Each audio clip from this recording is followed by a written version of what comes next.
I, 70 female, let my eldest son, 51, and his second wife, 41, move into my home after my son had to sell a small furniture store at a liquidation price because big box stores took away his business. They eventually had to file for bankruptcy and sell the home my son had bought while married to his first wife, who passed away. My new daughter-in-law wasn't employed when she met, dated, or married my son. She remained unemployed while they lost everything they had.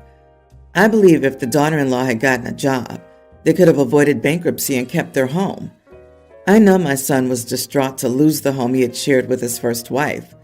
I was under the impression the home was paid for, and at one point it was, but my son and new daughter-in-law had once taken out an equity loan in debt to help cover daily expenses and pay for my step-granddaughter's school trip. My new daughter-in-law has a teen daughter. I let the daughter move in as well. The kid seems lazy to me. She didn't do anything but go to school when it was in, and has been out on summer break for a month now. My son and his wife are working, and I still work part-time helping a family friend. I don't charge them rent, utilities, or food costs. I tell them to save their money. I paid off the remaining loans so my son's credit wouldn't tank. My son pays for their phones and phone plans and basic needs like hygiene items. I think my step-granddaughter needs to be taking over much of the housework since she's home all day. Last Tuesday, I told her the trash needed to be taken to the big cans and those pulled to the road for the next day pickup. Our trash pickup runs incredibly early, so I set them out the night before. I told her everything needed to be dusted, floors vacuumed, swept, and then mopped. I showed her where everything was and told her that there was laundry to do and some needed to be ironed. I told her to please wash, dry, and iron the sheets and tablecloths, as well as the sofa covers, and scrub down the bathrooms. I came home and nothing had been done. She had fixed food and not washed any dishes she'd used. No laundry was done, and the floors hadn't been touched. I asked her why, and she said she didn't feel like it. I told her, tough, you're staying here rent-free and will do as I ask, or you can get out. She ran to her mom, who said I was mean and that I was being racist because her granddaughter's biracial and I was treating her like a maid. I told my daughter-in-law that there was no sense in the kid doing nothing all day and that she could at least clean her dishes. I told my daughter-in-law the same. My rules are get out. My son agreed with me. I told them my step-granddaughter could get a job if she didn't want to do the housework. My daughter-in-law is livid. I told her I'm not charging you rent. My daughter-in-law said I'm cruel to threaten a child with being homeless. And I told my daughter-in-law, her kid isn't my responsibility, and I'm doing her a favor by allowing her to live in my home. My son sided with me and said his stepdaughter was lazy and that there was nothing wrong with what I asked her to do. He told his step-granddaughter, do what my mom asks of you, or you can get out. Now he and his wife are at odds. This morning, my daughter-in-law asked if I was ready to apologize, and I said nope. But today, my step-granddaughter will have the other chores on top of more to complete, so she may not want to sleep until the afternoon. My daughter-in-law said the daughter had plans today, and I said too bad, either chores or get out. Now daughter-in-law saying that she's leaving with her kid unless I apologize. I told her to let me know so I could get my keys back. Am I the idiot for asking step-granddaughter to take over the housework? Wow. Tell us you don't like your daughter-in-law and her daughter without saying you don't like them. You want a teen to iron sheets and slipcovers? Really? When was the last time you did it? It sounds like you want your step-granddaughter to be the housekeeper to pay for her family's keep. Now, if you don't want them there, give them a time frame for moving out, but stop taking your anger out on this girl. And there is nothing wrong with her doing some chores, but good Lord, ironing sheets, really? I've known people who had money who did, in fact, have the maid iron their sheets. I don't know anyone like me who does it, but that task smells of old money. The golden child's son had failed business decisions and ended up living free in mommy's house, but the granddaughter is to blame clearly. I would love to know what her precious son does around the house, but he's never done a single chore. Don't forget, her son obviously can do no wrong, and he's always a victim of his circumstances.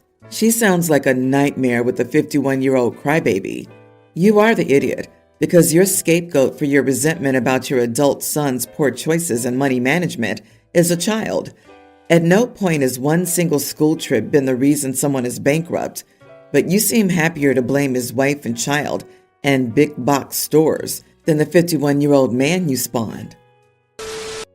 My 23 female family went out to dinner a few days ago to celebrate my sister, 26, Jen's birthday. When we got to the restaurant, Jen was already there alone. She said she told her boyfriend, Blake, that the time got pushed back 30 minutes because she needed to talk to us alone. Jen was mad at Blake for not getting her any birthday gifts and only took her out to dinner at a place they go to often. Our parents understood her being upset, and she asked if they would try talking to him because she couldn't get Blake to understand how hurtful that was. I asked her if she had given him her usual present for his birthday or last holiday, and Jen said that that wasn't important. For context, my sister's idea of a gift for her partner is lingerie and intimacy, and only that. I don't know about her past relationships, but I do know that in the 2 years that they've been together, I've heard and seen Blake give her gift ideas for him, and he winds up buying them for himself after the fact. He's come to Christmas at our house with gifts for Jen, and Jen always shows up empty-handed for him, saying she'd give him his present later. I told Jen it sounded like she got as good as she gave, whereas our parents said I should be concerned someone would be dismissive and vindictive toward my sister. Our parents said that they'd think about talking to him based on his behavior when he arrived.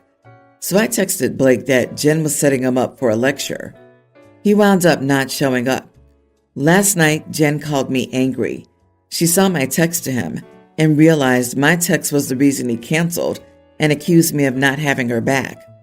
She told our parents that I butt into their relationship. Still, I figured she was trying to get us involved in a relationship anyway. I could have stayed quiet, but at the time it didn't sit right with me what she was trying to do. Am I the idiot? Kinda sounds like the boyfriend is just matching your sister's energy. LOL, not the idiot. Your sister sounds like a child asking mommy and daddy to fight her battles and setting her boyfriend up for a lecture by her parents, which is hugely uncalled for. What is she, 12? You probably shouldn't have stepped into it at all. Now you're getting yelled at for interfering. Sometimes it's best to sit back and watch. Let's hope the boyfriend can finally see the red flags flying. Agreed, with one small caveat. The sister's trying to prevent a situation that could have escalated into a public fight in a restaurant. Regardless of who's right here, I'd feel immensely uncomfortable if I saw that train wreck coming. Very true, and to your point, a public fight may be needed for boyfriend to see exactly what kind of person he's dating. The problem I see is OP is getting heat for stepping in. OP's intentions were pure, but negative consequences ensued for OP. Even though the sister made her issues the family's problem, OP's now taking all the heat for interfering. Keeping out of it would have kept OP entirely blameless. We all know who's the golden child. However, OP missed out on dinner and a show. Mini update. Thank you everyone for the response. I wouldn't say my sister's the golden child since we were treated equally growing up. More that our parents are family first no matter what. This is not the first time she's tried getting others to fight her battles. It's just the first time she's done it in public and with our parents. I don't know if our parents know her gift-giving pattern, but it's easy to figure out based on her comments, which are the same as every boyfriend she's had since high school. And no, I do not have feelings for Blake. I have a boyfriend of my own who I love very much. They're broken up, and as some of you guessed, Jen is blaming me. But honestly, I wasn't expecting to come through unscathed after I warned him. I got the news from our mother who called earlier to hark at me for not backing my sister up against a man who disregarded her wishes on an important day and bailed. I told Mom there are times you absolutely do have family's back, but when your daughter only ever forwards nature's gift card to her partners on gift-giving occasions, knowing they've asked for something else, and then involves the entire family for getting her process turned around on her, isn't it? Instead of agreeing to a public intervention, she should have told Jen to leave us out of it and keep it between them. Maybe shut down Jen's all men need is intimacy to be happy rhetoric years ago, and maybe she'd have a son-in-law by now. So that's all that. Thanks again. I, 44 female, have 3 kids: James, male teen; Leanna, female teen; and Sarah, female teen. James is 5'9" and about 160 pounds, which is perfectly healthy. Leanna's 5'5" and 149 pounds, which seems pretty normal, and I'm not concerned because she and James are both very active. However, Sarah's only 5'2" and weighs about 155, and she refuses to participate in sports and such because it makes her feel self-conscious. To try and counter this, I've taken to making much healthier, lighter meals, taking away soda and unhealthy snacks, like potato chips and snack cakes, and taking family walks after dinner. One incident was, this week, Leanna had 6.5 hours of dance practice a day. It's a special prep camp, and became upset because I packed her lunch instead of allowing her to go out and eat during her lunch break.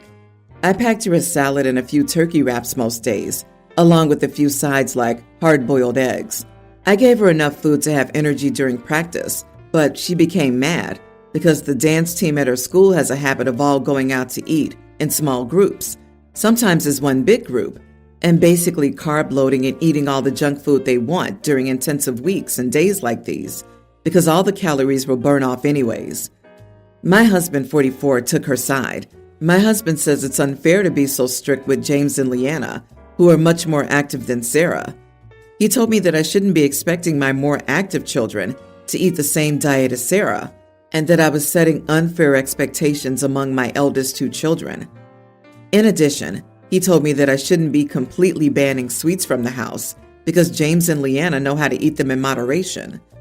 My husband told me that I was going to make James and Leanna resent me for this, and I rebutted by saying that it was unfair for us to expect our obese child to diet by herself, and this argument continued.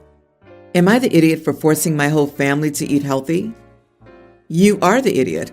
Your kids are different people, and they need much different things. If one daughter's doing 6.5 hours of intense workout, she will need much more calories than someone who isn't.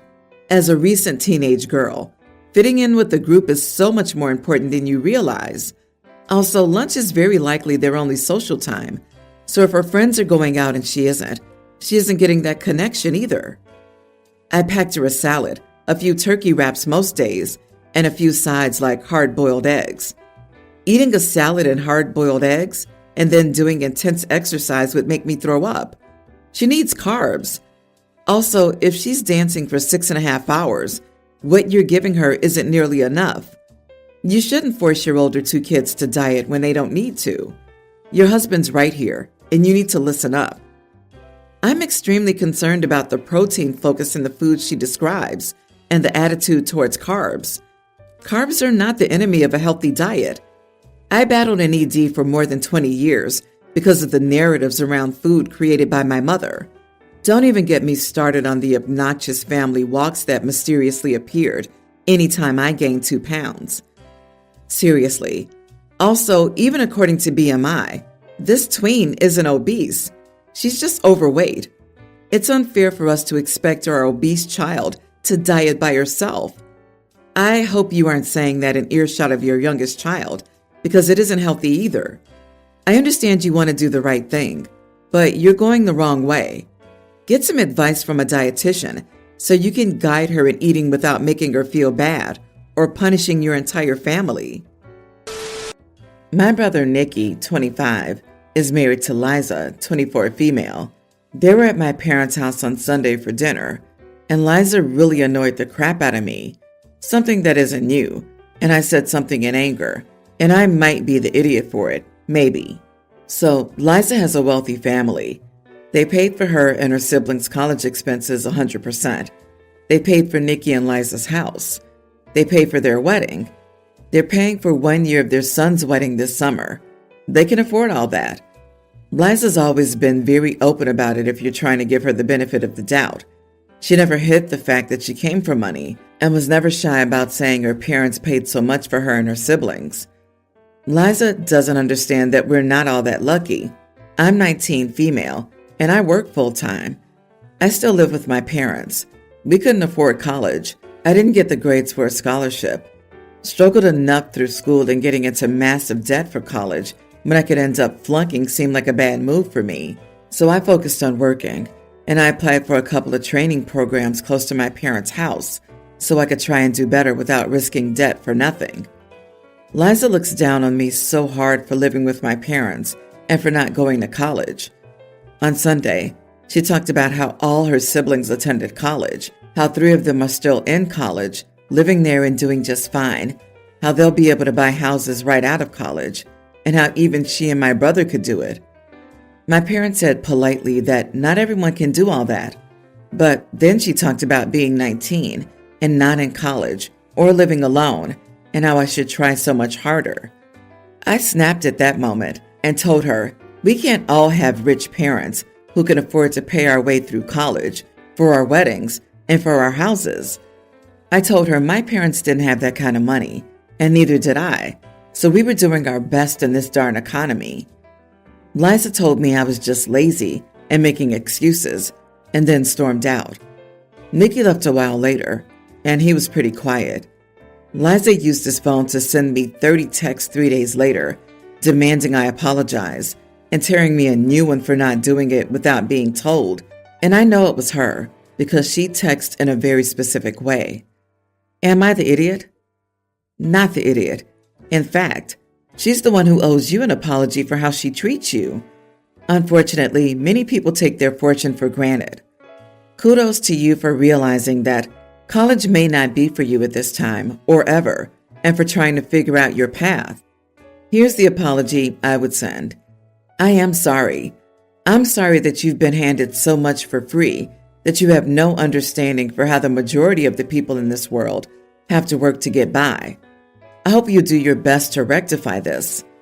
Your brother did not stand up for you. He will regret marrying that woman, or he'll regret it unless he becomes like her. Free house, free college for kids, and other perks. Brother's gonna side with sugar mama every time. The thing is, it's not her fortune. She didn't do a darn thing to earn it, and yet she acts like she worked so hard for it to just be handed to her. That's a big thing wrong here in my opinion. I don't think she's acting. She believes that she earned it all on her own. There are so many deluded rich people like this, and no amount of reasoning will burst their little egocentric bubble. Ever read the 3-generation wealth rule? Here's a good write-up on it. The first generation does all the work to create it. The second generation maintains it, but the third generation ends up blowing through it and squandering it. Anyway, Lizzie sure sounds like the third generation in this story. No appreciation for the work that went into generating the wealth. They're just happy to spend it and look down on the commoners for not having it.